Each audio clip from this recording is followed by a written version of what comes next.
CAG report ఒకటి ఇచ్చింది. ఒక సమస్య మీ దృష్టికి వచ్చింది. వెంటనే ఎందుకు సిబిఐ జాతీయ వెంకటేశ్వర రెడ్డి గారు, ఎస్ ప్రాజెక్టు మీరు అద్భుతం ఆంధ్రప్రదేశ్ సార్. ప్రజలకు సిబిఐ నష్టం. సార్ నీకు మాట్లాడితే చిత్తశుద్ధి ఉంటే సిబిఐ ఎంక్వైరీ సార్ చేయొచ్చు కాదు కదా. సార్, మాట్లాడితే సిబిఐ, మాట్లాడితే ఈడీ కాదు. ఒక నిమిషం అండి, మీరు ఇందాక మీరు రివర్స్ టెండరింగ్ గురించి మాట్లాడారు. పీసీఆర్ ఒకసారి డాక్యుమెంట్ ప్లే చేయండి. ఇది మీరు చెప్తున్నటువంటి రివర్స్ టెండరింగ్కి సంబంధించి లోపభూయిష్టమైనటువంటి నిర్ణయం ఇది అని చెప్పేసి కాగు చెప్పినటువంటి మాటలు ఒకసారి మీరు ఆ రిపోర్ట్ని చూడొచ్చు. అందులో చాలా స్పష్టంగా చెప్పడం జరిగింది.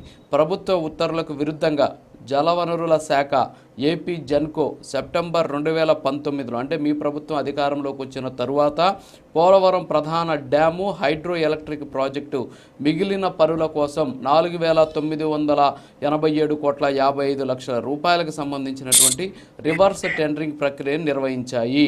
ఈ టెండర్ను కొత్తగా టెండర్లు పిలవకుండా కేవలం ఒక్క బిడ్డర్తో ఖరారు చేశారు. దీనివల్ల ప్రభుత్వానికి పోటీ ధర లభించే అవకాశం లేకుండా పోయింది.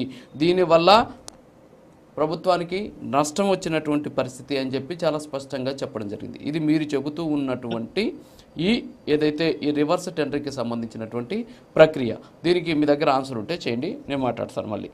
ఎస్, నేను అనేది అదేనండి. ఆ పాయింట్ను కూడా, ఆ విషయాన్ని కూడా కలుపుకొని అన్ని విషయాల మీద ఎంక్వైరీ ఏమంటున్నామండి. ఇప్పుడు ప్రభుత్వం అధికారంలో ఉంది కదా, చర్యలు తీసుకోండి. కాగ్ రిపోర్ట్ ఇచ్చింది, అది టీవీలో ప్లే చేస్తే సమస్య పరిష్కారం అయిద్దా? అధికారంలో ఉన్నారు కదా, అధికారంలో అప్పుడు డిబేట్ అప్పుడు పని చేద్దాం సార్. డిబేట్ మీన్స్ ఏంటి అంటే సమస్య పరిష్కారం చేసే జడ్జిమెంట్ ప్లేస్ కాదు ఇది. మనం డిబేట్ ఎందుకు చేస్తాము అంటే జరుగుతున్నటువంటి అంశాలకు సంబంధించి సమకాలీన అంశాల మీద మనం మాట్లాడతాం.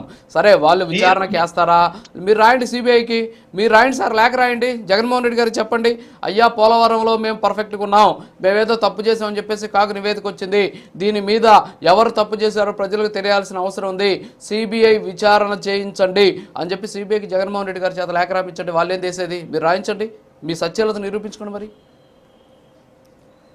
సమయం వస్తుంది, దానికి కంగారేం లేదు. ఇప్పుడు వీళ్ళు అన్ని విషయాలని పక్కదారి పట్టించడం కోసం కాదు, సమస్యలన్నీ పక్కదారి పట్టించడం కోసం కొన్నాసం లడ్డు కొనసాగించారు. ఆ లడ్డు హెరిటేజ్ మీదకి రాగానే మళ్ళీ కొత్త అంశాలు, ఆ కొత్త అంశాలు పోగానే ఇంకొక అంశాలు. వీళ్ళు ఏం చేస్తారంటే రాష్ట్రంలో జరుగుతున్న పరిపాలనని సరిగ్గా జరగనివ్వకుండా పక్కదారి పట్టించి లోపాలు